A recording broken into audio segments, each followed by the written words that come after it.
예수를 믿는 사람이나 믿지 않는 사람이나 가장 많이 듣는 말씀이 있지요.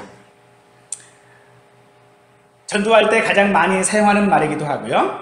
또 우리가 늘 이 말씀을 함께 암송하기도 하는 말씀입니다. 바로 요한복음 3장 16절 말씀이지요. 하나님이 세상을 이처럼 사랑하사 독생자를 주셨으니 이는 저를 믿는 자마다 멸망치 않고 영생을 얻게 하려 하심이라 라고 이야기하고 있습니다. 그래서 믿지 않는 사람들도 잘 알고 있는 그런 말씀 가운데 하나이고, 또 많은 성도들 가운데에 이 말씀은 암송을 참 많이 하고 있는 그런 대표적인 말씀이기도 할 것입니다. 이 말씀에 근거하여져서 예전에 최근동 목사님이라는 분은 언제나 사람들 앞에서 예수 천당이라고 늘 외치고 다녔습니다. 이 이야기는 예수님을 믿으면 천국에 간다라고 하는 이야기겠지요. 하지만 우리는 이 천국에 대한 이야기들을 할 때에, 혹은 예수 믿는 것이라고 하는 것을 이야기를 할 때에 천국에 가는 것 혹은 영원히 사는 것으로만 생각하는 일들이 많이 있고, 또 예수 믿는 일이 천국 가는 수단이 되어져 가는 경우들이 많이 있는 것들을 보게 되어집니다. 기도하는 것도 사실 비슷합니다. 일반적으로 기도는 우리가 내 자신이나 혹은 어떤 대상을 위해서 무엇을 얻기 위해 구하는 것이 초점이 되어져 있습니다. 하지만 오늘 본문이 나와져 있는 요한복음 17장은 예수님의 기도입니다. 이 기도는 대제사장적 기도로서 교회의 거룩함과 일치, 그리고 영광을 위하여 하신 기도의 내용으로서 일반적인 우리의 기도와는 비교가 되어지지 않는 그런 내용들로 가득 차 있습니다. 그런 내용들을 살펴볼 때에 우리가 가장 먼저 생각해 볼 것이 천국이 도대체 무엇이냐라고 하는 것입니다. 천국은 눈물이 없고 슬픔도 없고 고통이 없는 곳이지만 그 조건 때문에 천국인 것은 아닙니다.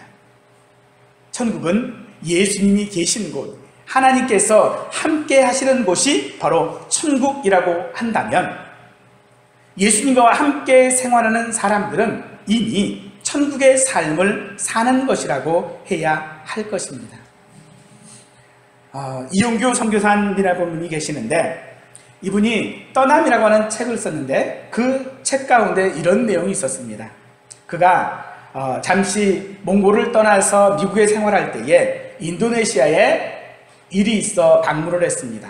그리고 그곳에서 일을 다 보고 이제 다시 미국의 집으로 돌아가는 그런 길이었는데 마음이 너무나도 설렜답니다. 그 설레고 있는 가운데 문득 드는 생각이, 내 집이 어디지? 라고 하는 생각이 들더랍니다. 미국일까요? 몽골일까요? 아니면 한국일까요? 그 생각 가운데에 이영규 선교사는 내 가족이 있는 집, 내 가족이 있는 곳이 바로 내 집이구나 라고 생각을 했습니다. 오늘 우리의 천국이 어디에입니까? 우리가 죽어서 가는 곳이 천국이 아니라 내 사랑하는 사람들이 함께 있는 곳, 내가 사랑하는 예수님, 내가 사랑하는 하나님과 함께 있는 곳이 바로 천국이라고 할 것입니다. 이런 사실을 예수님은 직접적으로 우리에게 말씀해주고 있습니다. 요한복음 17장 3절에서 영생은 곧 유일하신 참 하나님과 그가 보내신 자 예수 그리스도를 아는 것입니다 라고 이야기하고 있습니다. 왜 그런지, 왜 이 영생 혹은 천국이라고 하는 것이 왜 아는 것과 동일시 되어지는지, 오늘 영생은 예수 그리스도를 아는 것입니다 라고는 제목으로 함께 은혜를 나누고자 합니다. 먼저 영생이 무엇인지를 한번 생각해 보십시다. 예수님께서는 영생에 대한 정의를 말씀하시기 전에 십자가에 죽으실 때가 되었다라고 말씀하십니다. 예수님께서는 이 땅에 사람으로 오신 이유가 죽기 위해서 오셨습니다. 그것을 몇 차례나 제자들에게 말씀하신 바 있습니다. 그리고 그 죽으실 때가 되었다라고 말씀을 하고 계시지요. 하지만 지금 예수님께서는 영생에 대한 말씀을 하고 계십니다. 그런데 그 영생에 대한 말씀을 하시는 그 시작을 자신의 죽으심에 관한 이야기로 시작하고 있다는 것입니다. 그것도 저주와 수치 속에 죽으시겠다라고 말씀을 하고 있는 것입니다. 신명기 21장 23절 말씀해 보니까 나무에 달려 죽은 자는 다 저주를 받은 자다라고 말씀하고 있는 것이지요. 예수님께서는 왜 영생에 대한 그 영광스러움을 말씀하시는 그 앞에 자신의 죽음에 관하여 말씀을 하고 있는 것일까요? 그 죽음은 바로 예수님께서 하셔야 될 사명이기 때문에 그렇습니다. 이것은 예수님의 본래의 모습을 회복하는 그 영광을 회복하는 것이기 때문에 바로 예수님은 죽음을 말씀하셔야 했던 것입니다. 사명을 다하는 일이기 때문에 그 사명을 다하는 것이 바로 예수님께는 영광이 되기 때문에 예수님은 오늘 그 죽으심에 관하여 말씀을 하고 있는 것이지요. 지금 한참 리우 올림픽이 열리고 있는데 우리나라 선수들 가운데 금메달을 딴 선수들이 여럿 있습니다. 그들이 그 금메달이 그들에게 영광이 되어지는 이유는 그들이 금메달을 목에 걸었기 때문에 그렇습니다. 바로 그것은 그들이 리우 올림픽에 갔던 이유인 것이지요. 그들이 그 금메달을 따기 위해서 리우 올림픽에 참석한 것이거든요. 그래서 그거 사명을 다 했을 때 그들에게 그것이 영광이 되어지는 것처럼 예수님 역시도 죽기 위하여 이 땅에 오신 분이 예수님이시기 때문에 죽으심은 곧 예수님에게 영광이 되어진다라고 한다는 것입니다. 이 사실을 빌립보서 2장 9절에서 11절 말씀은 우리에게 이렇게 말씀해주고 있습니다. 바로 그렇게 예수 그리스도가 죽음을 통하여져서 모든 입으로 예수 그리스도를 주라 신하게 하여 하나님 아버지께 영광을 돌리겠다라고 말하고 있습니다. 즉 예수님의 그 죽으심을 통하여져서 예수님은 하나님께 영광 돌릴 뿐만 아니라 우리를 통하여져서도 하나님께 영광을 돌리게 하셨다라고 말하고 있는 것입니다. 하지만 예수님은 하나님이십니다. 그렇게 하지 않으셔도 되는 권세를 가지신 분이십니다. 하나님께서는 예수님에게 모든 권세를 다 위임하셨습니다. 그래서 예수님은요, 굳이 십자가에 죽지 아니하신다 하시더라도 우리를 구원하실 수 있는 분이시고 또 모든 이적들과 모든 역사들을 다 하실 수 있는 권세를 가진 분이십니다. 또 이 권세를 가졌다라고 하는 것은요, 모든 결정을 스스로 하실 수 있다라고 하는 말도 되어지는 것입니다. 그러나 예수님은 스스로 결정하지 아니하시고 하나님의 뜻을 구하심으로 하나님의 뜻대로 십자가에서 죽으시기를 결정하셨고 그 결과로 우리는 영생을 얻게 되었습니다. 그 영생을 우리에게 주시기 위하여 예수님은 십자가의 그 저주와 수치를 받으셨던 것입니다. 그리고 그 저주와 수치를 통해 마침내 우리에게 영광을 돌리셨고 그 영광을 혼자 누리시지 아니하시고 아버지가 아들에게 주신 모든 자와 함께 나누고 계시다는 것입니다.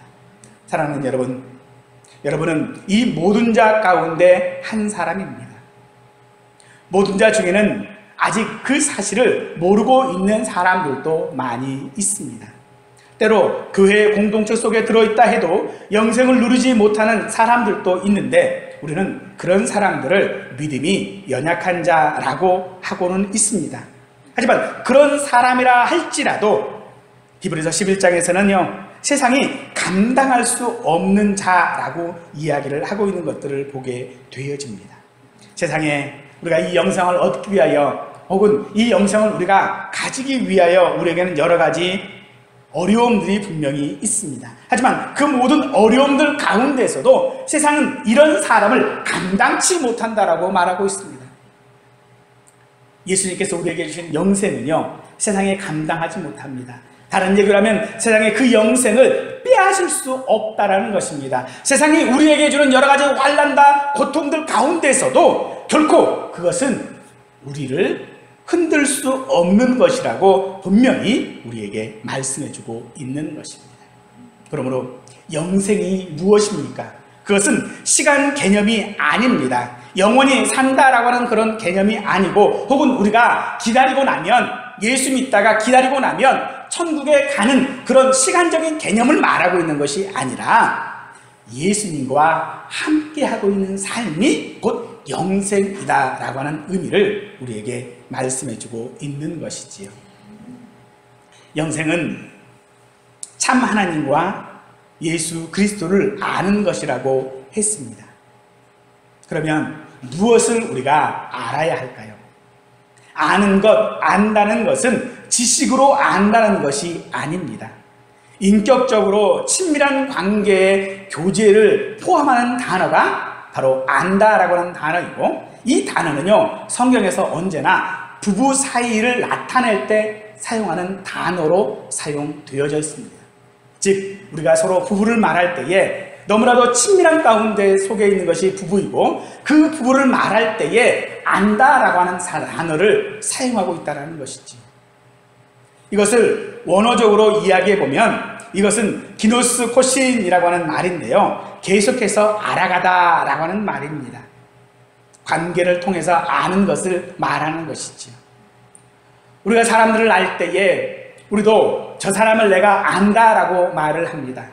그러나 그 안다라고 했을 때에 얼마나 우리가 알까요? 그 안다라고 말했을 때는 우리가 수학 공식을 알고 있고, 혹은 영어 단어를 알고 있는 것을 우리는 안다라고 말하고 있지 않는 것처럼, 이렇게 안다라고 하는 것은 부모를 아는 것, 친구를 아는 것처럼 이렇게 관계 속에 그 사람의 전체적인 것들을 내가 얼마나 알고 있느냐 하는 것입니다. 이것을 유대인들은 하나님에 대하여 많은 지식들을 가지고 있었습니다. 하지만 그 지식이 결코 하나님을 아는 것은 아니었습니다. 유대인들은 오히려 그 지식으로 인하여져서 메시아로 오신 예수님을 거부하고 십자가에 죽도록 만드셨다라는 것이죠. 오히려 우리에게 있어서의 이 지식은, 안다라고 하는 것에서 이것이 지식이 되어진다면, 오히려 우리는 이것을 하나님을 거부하는 데에, 예수님을 받아들이지 못하는 데에 사용되어질지도 모릅니다. 예전에 1990년대 코카콜라 사장이었던 더글라스 아이베스터라고 하는 사람은 기자들을 불러 모아놓고 여름에는 콜라를 더 비싸게 팔 계획이다 라고 하는 말을 했습니다. 결국 그는 그 말로 인하여져서 매출이 급 하락하게 되었고, 결국은 사장 자리에서 해임되고 말았습니다. 이 사실들에 대하여져서 사람들에게 조사를 해보았습니다. 그랬더니 일반인의 82%는 잘못된 선택이었다라고 이야기를 했습니다. 그런데요, 박사 과정에 있는 사람들, 공부를 많이 한 지식층들에게 그 결정에 대해 물어보았더니요, 76%가 옳은 결정이었다라고 대답을 했다는 것입니다. 이론을 바탕으로 한 지식은 결코 그것이 올바로 된 해석을 낳을 수 없다는 것이지. 바로 이처럼 우리에게 이 영생이라고 하는 이 지식은, 예수 그리스도를 안다라고 하는 이 지식은요, 우리에게 이론적으로 이성적으로 접근해서는 안 된다라고 하는 것을 우리에게 보여주는 것이기도 하지. 예수님을 믿는다라는 것은요, 지식으로 되어지는 것이 아닙니다. 이성적으로 합리적으로 예수님을 믿을 수는 없다라는 것입니다. 어디 이성적으로 합리적으로 예수 믿는 일이 쉽겠습니까? 새벽에 일어나 기도한다라고 하는 것이 결코 이성적으로 가능한 일입니까? 우리가 하나님 앞에 11조를 드린다라고 하는 것 역시 이성적으로 합리적으로 그것이 가능한 일이 되겠습니까? 예수 그리스도를 믿는다라고 시인만 하면 다 천국에 갈 수 있다라고 하는 이야기에 대하여져서 이성적으로 과연 그것이 가능한 것이겠습니까? 결코 그럴 수 없습니다. 그러므로 우리는 이 안다라고 하는 것이 결코 지식이 아닌 인격적인 것이 되어져야 한다라고 하는 것을 분명히 우리에게 이야기해 주고 있지요. 사도행전 13장을 보아도 그렇습니다. 사도행전 13장을 보니까 바울과 바나바가 안디옥에서 전도할 때에 유대인들을 대상으로 해서 먼저 전도를 했습니다. 하지만 유대인들은 자신들이 가지고 있는 그 지식들을 바탕으로 바울과 바나바의 그 전도를 거부했습니다. 그 결과 바울과 바나바는요, 이방인들에게 그 사실을 전했습니다. 그랬더니 이방인들은 그 말을 듣고 기뻐하고 영생을 지식으로 작정된 모든 자들은 다 예수님을 믿었다라고 말하고 있습니다. 그 사람들이 예수님을 어떻게 믿게 되었을까요? 사랑하는 성도 여러분들께서는 어떻게 예수 그리스도를 믿게 되셨습니까? 바로 작정된 모든 자들이기 때문에 그렇습니다. 하나님께서 그 아들에게 주신 모든 자이기 때문에 바로 우리가 예수 그리스도를 믿게 되었다라고 한다는 것입니다. 아들에게 주신 모든 자라는 것입니다. 여러분에게 영생이 있습니다. 여러분은 영생이 있음을 어떻게 알게 되었습니까? 바로 여러분이 모든 자이기 때문에 그런 것입니다. 우리가 이 영생에 대하여 알 때에 하이델베르그 요리문답 제2문에서는 우리에게 이렇게 질문해 주고 있습니다. 복된 인생을 살고 죽기 위해 당신은 무엇을 알아야 합니까? 라고 말합니다. 무엇을 느껴야 하느냐 혹은 어떻게 행동해야 하느냐라고 묻지 않고 무엇을 알아야 하는가라고 우리에게 묻고 있습니다.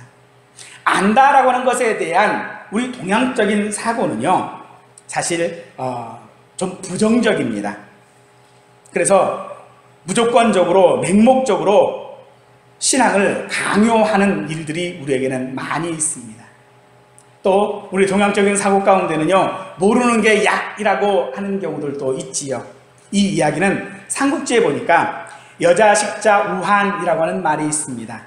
이 말은요, 여자가 글씨를 아는 것부터가 걱정을 낳게 한다라고 하는 그런 뜻인데요. 조조가 서서라고 하는 사람을 자기 사람으로 만들기 위하여 그의 모친의 필적을 흉내를 내서 서서에게 편지를 보내게 되어집니다. 바로 효심을 자극해서 조조의 편이 되게 하기 위해서 그렇게 했죠. 이 사실을 나중에 그의 모친이 알게 되었습니다. 그의 모친이 삼국사에 보니까 위씨 부인이라고 되어져 있더라고요. 그의 모친이 그 사실을 알고 이 말을 한 거죠.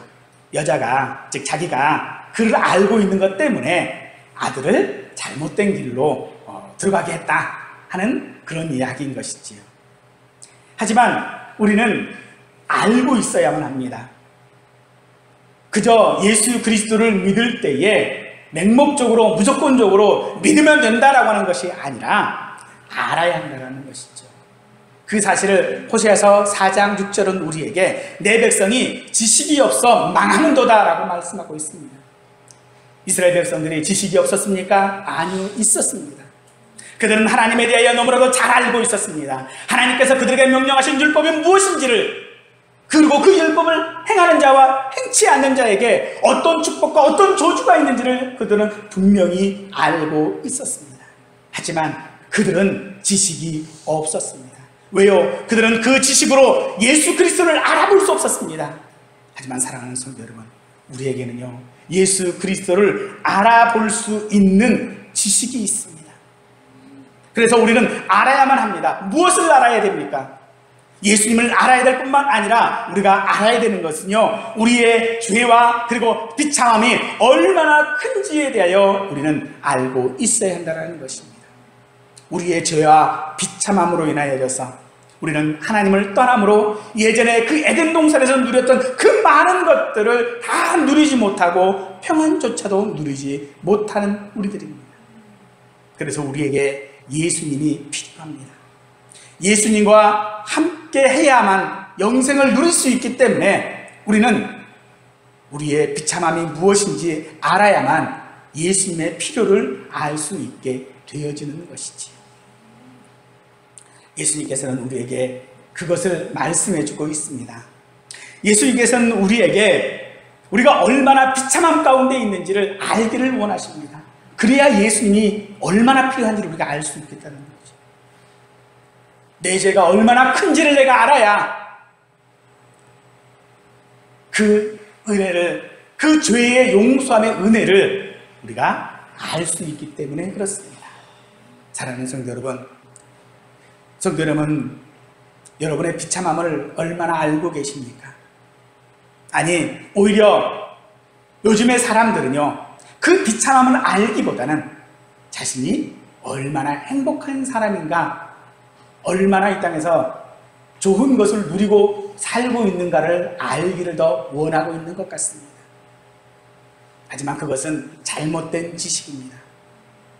내 백성이 지식이 없어서 망한다라고 하는 호세아의 선지자의 바로 그 한탄이 오늘 우리에게 있기를 원합니다. 정말로 우리가 알아야 될 것은 우리의 잘난 것이 아니라, 내 행복함이 아니라 내 죄가 얼마나 크냐라는 것이었습니다. 그래야 우리는 예수님이 필요하기 때문에 그렇습니다. 말씀을 마무리하도록 하겠습니다. 우리 사람들은 본래 영생하는 존재로 있었습니다. 시간적으로 죽지 않고 산다는 것이 아니라 에덴 동산에서 하나님의 뜻에 따라 세상을 다스리는 일을 하면서 하나님과 살았던 존재라는 것입니다. 그러나 아담의 범죄로 인하여져서 에덴 동산에서 우리는 추방되었습니다. 창세기 3장 22절 말씀을 보니까 보라, 이 사람이 선악을 아는 일에 우리와 하나같이 되었으니 그가 그의 손을 들어 생명나무의 열매를 따먹고 영생할까 하노라 하시면서 하나님께서는 그 아담을 그 에덴 동산에서 추방하심으로 말미암아 영생을 알지 못하는 존재가 되게 하셨습니다. 하나님은 우리가 그런 존재로 있기를 원치 않으셨습니다. 다시 영생하는 존재, 다시 하나님과 교제하고 하나님과 함께하며 하나님의 뜻을 따라서 살아가는 존재이기를 원하시기에 그 회복할 수 있는 방법을 우리에게 만들어 놓으셨습니다. 그것이 바로 예수 그리스도를 믿는 것입니다. 하지만 우리는 예수님을 잘 알지 못합니다. 그저 예수님에 대하여 이야기를 할 때에 3대 성인 중에 한 사람 정도로만 우리는 알고 있습니다. 왜 그렇습니까?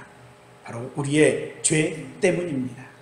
우리의 죄가 너무나도 커서 하나님을 떠남으로 말미암아 이미 우리가 죽은 자가 되었기에 우리는 예수님을 알지 못한다는 것입니다.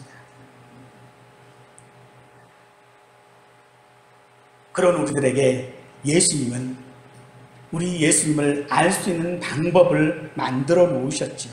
바로 로마서 6장 23절 말씀입니다. 죄의 삭은 사망이요 하나님의 은사는 그리스도 예수 우리 주 안에 있는 영생입니다. 즉 우리가 죄의 삭이 사망이지만은 그 사망 가운데 우리가 있었지만은 우리가 예수 그리스도 그 안에 들어가며 예수님을 내 입으로 주라고 시인하며 예수님을 알 수 있게 하신다는 것입니다. 그래서 더 쉬운 얘기라면 그저 예수님의 예자만 알아도 우리에게 영생이 있음을 확신시켜 주고 있는 것입니다. 사랑하는 성도 여러분, 예수님에 대하여 알고 계십니까? 예수님께서 여러분을 위하여 하신 일을 알고 계십니까? 그 알고 있는 것이 지식이 아니라 성령께서 여러분들에게 알게 하신 것인 줄 믿으시기 바랍니다. 그리고 그것은 여러분이 영생을 소유할 충분한 자격이 있고 천국의 삶을 사는 사람임을 말씀해 주시는 것입니다. 그런 삶, 그런 영생을 가진 사람으로 세상에서 저와 우리 모든 성도들이 당당하게 살아가실 수 있는 우리 모두가 되기를 간절히 축원드리겠습니다.